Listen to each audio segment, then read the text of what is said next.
Good evening, everyone, and welcome to a special edition of our program from Caracas, Venezuela. I'm Christiane Amanpour, and this week, as you can see, decked out in red, the banner color of the Chavista masses, one side of Venezuela pays tribute 1 year after the death of Hugo Chavez. Here at his hilltop mausoleum, as his successor, Nicolas Maduro, pays tribute. They remain fiercely loyal to his legacy. While the other side of this deeply polarized nation protests that legacy and Maduro's policies.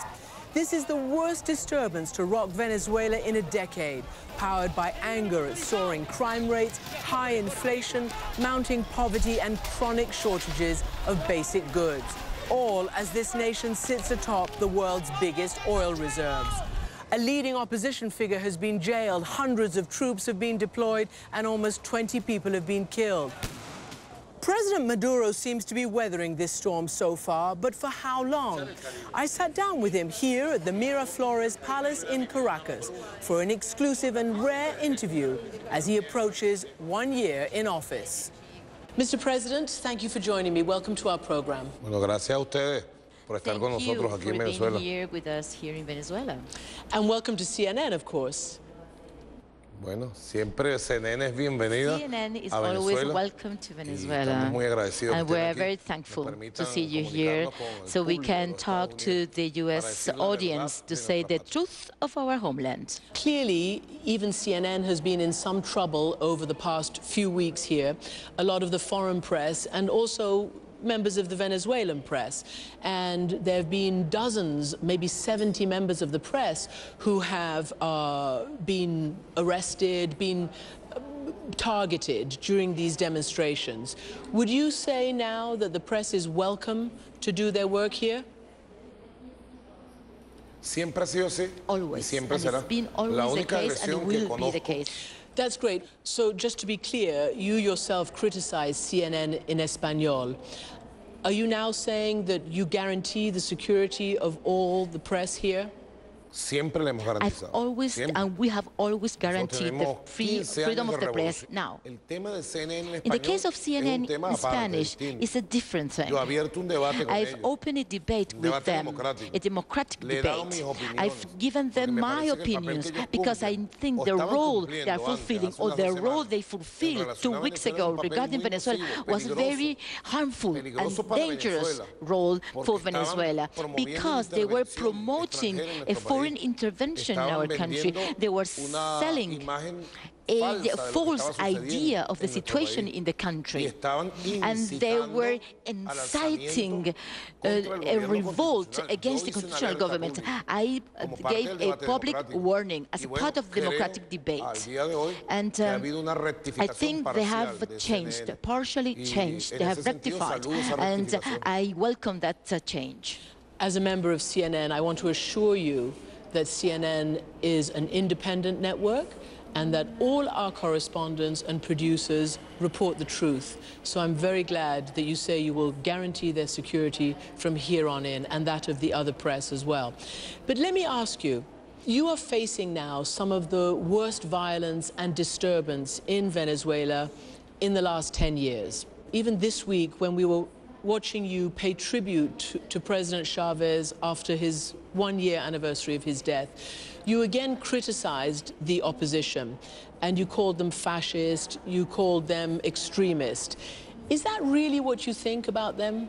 Es una pregunta muy buena, That's ¿no? an excellent question. Porque A vast majority of the opposition is part of the mood, the democratic group, and through electoral means, they have tried to change the government. They have participated in elections, they have deputies, and they have tried through democratic means to present their program to the country. However, this opposition participated in the coup attempt against President Chavez in 2002 in April.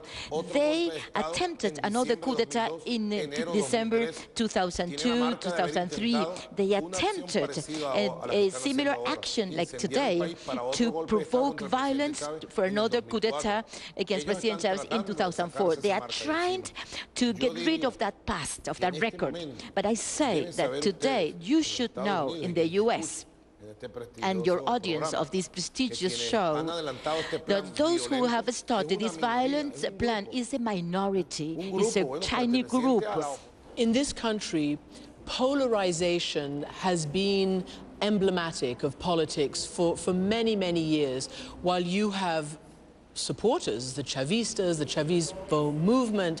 There are also a huge amount of people who oppose your policies, and that was reflected in the last elections. It was quite close, the last elections. Is there something that you can say, looking into our camera, to the opposition, something about unity, something about trying to unify the country?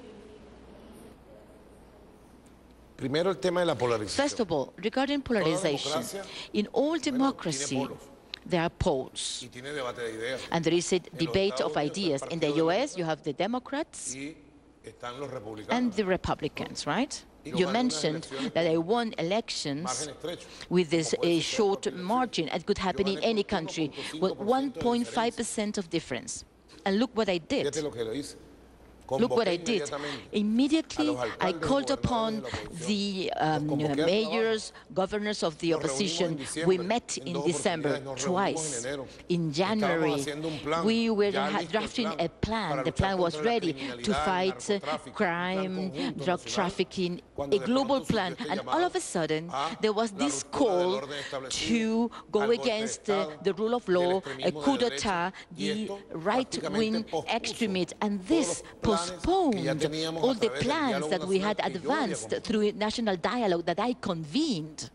Yet again, you have mentioned the opposition. Again, you call them radicals, extremists. Brazil, you saw how they dealt with their mass protests. They tried to fix things. They tried to answer the demands of the protesters. And you keep calling them fascists. So my question is, A, how is this going to end? And B, do you worry that this democratic legitimacy that you claim will be forfeited because so much power has been accumulated in the presidency, in the executive? The judiciary doesn't have much say. The legislative doesn't have much opposition representation, nothing meaningful. The independent press is censored. All of this, people say, is actually moving towards a dictatorship, not towards a more evolved democracy. Are you concerned about forfeiting your democratic legitimacy? What my concern is to strengthen democracy.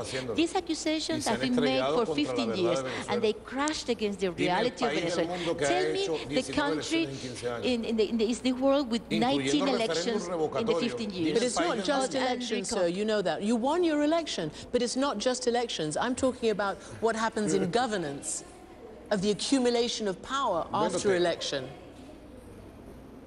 Well, it is important to have elections in a democracy. But it's also important what to do after those elections.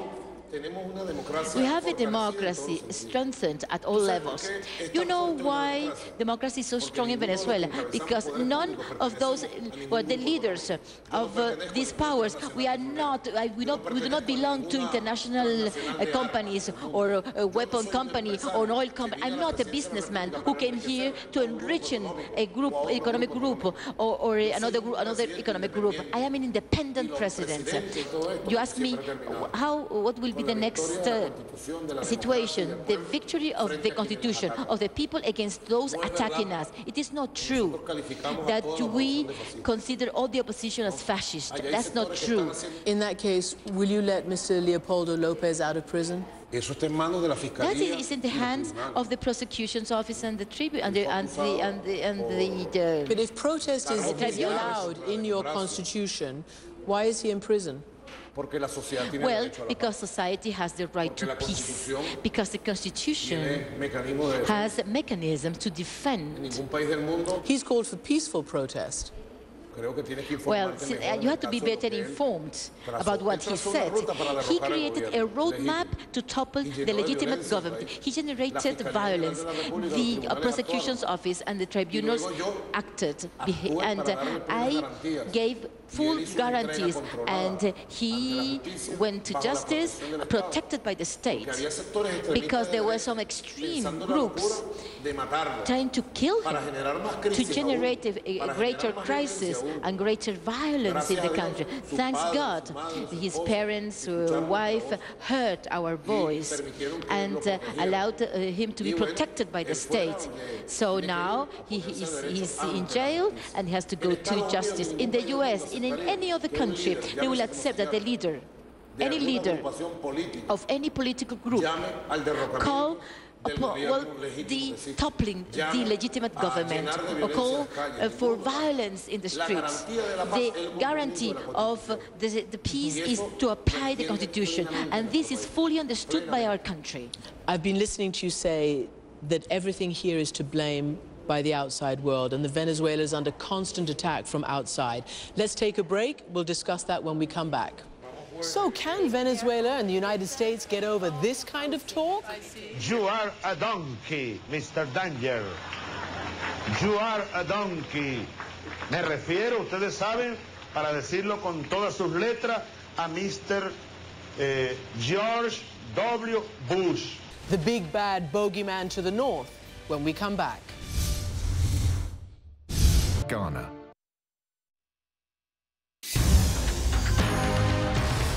Welcome back to the program. Let me ask you about Venezuela's relations with the United States of America. They are very bad. We've heard many attacks by President Hugo Chavez on the American presidents, and lots of attacks verbally back and forth. But you have now nominated one of your most able and trusted diplomats to be your next ambassador to the United States. Are you looking to move forward in this relationship, to change this relationship? I do not agree with the first part of your question. Our relations with the U.S. are very good. Very good. Our relations with the workers, with the trade unions, with the artists, with intellectuals, with the social movements. All right, with the government of the United States. Very good. With the government, of the U.S. government, it is well known. In declassified Pentagon papers of the CIA, the State Department, WikiLeaks, and so on and so forth, and Snowden's paper, there's sufficient evidence of U.S. agencies of how you have constantly conspired to put an end to this revolution, to destroy President Chavez. We want to have a new type of relations based on respect. Equality among states and the recognition of what we are today. Do you really believe they want to reconquer Latin America? Of course I do. They want, first of all, the economic control. They have the political control through political classes and elite that govern some of our countries, and they want to have the military control because, regrettably, the U.S. elite, they have a project try to establish the hegemony and the control, and in the world of today it is impossible. Do you have a message for the U.S.? There's been expelling of diplomats. You did it, they did it. Now you've nominated Mr. Max Arbeláez as your new ambassador to Washington. What do you hope to see? What is your message to the United States? Well, my message is respect, dialogue, that we overcome the visions they have of our country. Precisely, I made a decision to appoint a new ambassador to the U.S., a man that I trust, great diplomat that knows the world, knows very well the U.S., and I'm certain that he will be very helpful to establish new levels of relations. Don't go to a stalemate, to a blind alley regarding Venezuela and Latin America. Our message to those ruling the U.S. is respect Venezuela, respect Latin America, and let's establish new levels of relation. Again, you're calling right-wing extremists coup d'etat. There doesn't seem to be a huge space for reunification between your side and the opposition. Some are saying it needs outside mediation. Venezuela does not need mediation. How will you fix it then? Nobody can see you getting together with the opposition or the other half of the country. And now people are saying it's desperate. You don't believe you need mediation? I think that we need is a cooperation.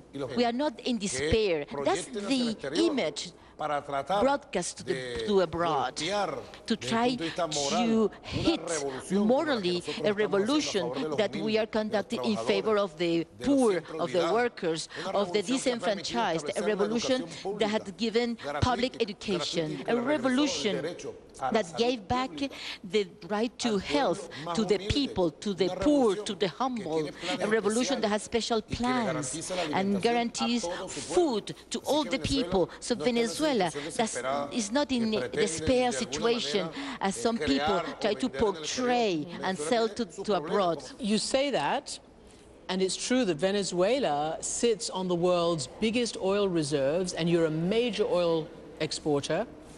But part of these protests are because of the soaring crime rate, soaring inflation, poverty. So what do you ascribe to your financial problems right now?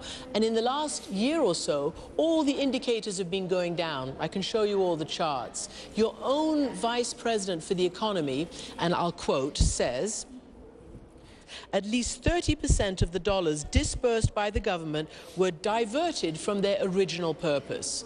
That is correct, and we have denounced this. But I can tell you this as a framework of your question, because you are overwhelmed with information and you are in anguish with so much information. I can tell you this. Over the last years, Venezuela has had, over the last 15 years, a process of expansion. We went from a GDP of $90 billion to a GDP of $400 billion. Go to the streets, talk to the workers, go out. Our children have public and free education guaranteed. The United States, do you have public education for the children and the youth in the U.S.? No. Our people have public health, guaranteed public health, free of charge. Do you have that in the U.S.? Try to understand in the U.S., try to understand a little bit that here we are building a different social economic model, different from yours.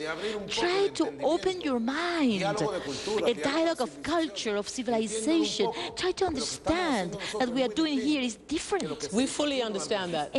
We fully understand that. It's just the results. 56% inflation, triple what you had even a year or so ago. So my question is, number one, is the private sector the enemy here? Does government take any responsibility or bear any responsibility for mismanagement of the economy and, as I say, your massive oil reserves? And do you think you dare reform because reforms would hurt the very people you've been helping all these years? Do you take any responsibility at all?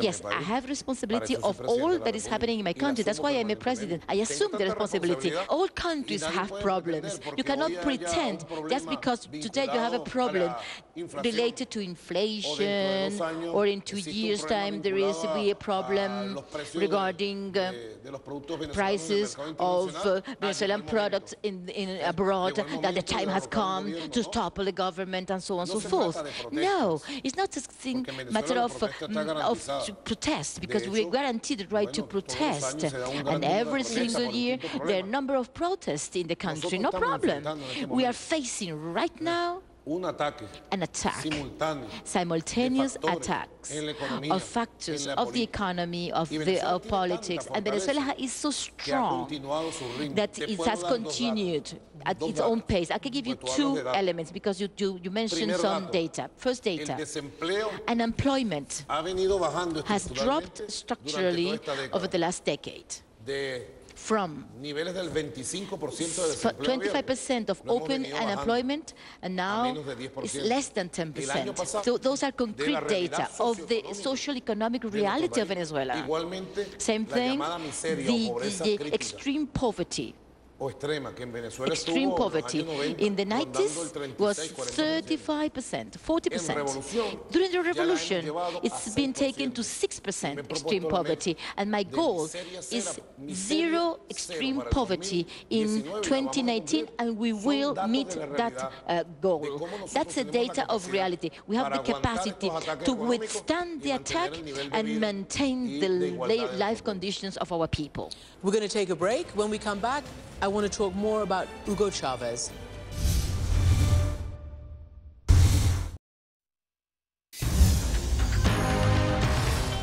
Welcome back. I want to ask you, finally, President Chavez was a giant figure.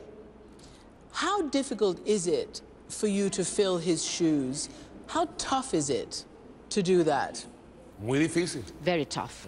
Very tough. Es muy difícil para todos nosotros very tough to no all tenerlo of us, físicamente. not to have him physically here with us. No it's solo very doloroso desde el punto de vista humano, porque el painful, presidente Chávez era un hombre profundamente President humano, Chavez was muy a very solidario, humane amoroso, man, muy lovely, very effective man, very authentic él hacía, man decía, in everything he said una gran and did, pasión por nuestra with a lot patria, of passion for por el our ideal de homeland, Bolívar. for the ideals of Bolivar. Y es muy difícil And para it is todos. very difficult Ahora, to all of us. And finally, what keeps you up at night? What worries you? ¿A mí? Yeah. Yo duermo tranquilo. Oh, I sleep very peacefully. I have no Duermo problems feliz, to get. duermo como un I niño. sleep like a child. ¿Ves? Really? Yo me acuesto muy... And luckily, Tengo tranquilidad. I'm a espiritual. peace of mind, Y sobre todo total la tengo peace of porque mind. sé And I do so, que he and I have sido it leal because I know I've been y que estoy cumpliendo loyal.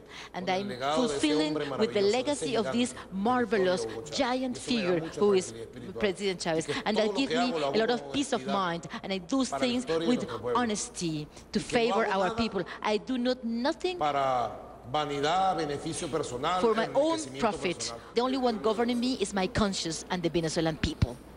President Maduro, thank you very much indeed for joining me. Gracias a ti.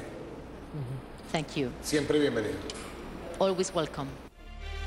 And that's it for the special edition of our program from Caracas. Remember, you can always contact us at amanpour.com, and you can see my whole interview with President Maduro online. In the meantime, follow me on Facebook and Twitter.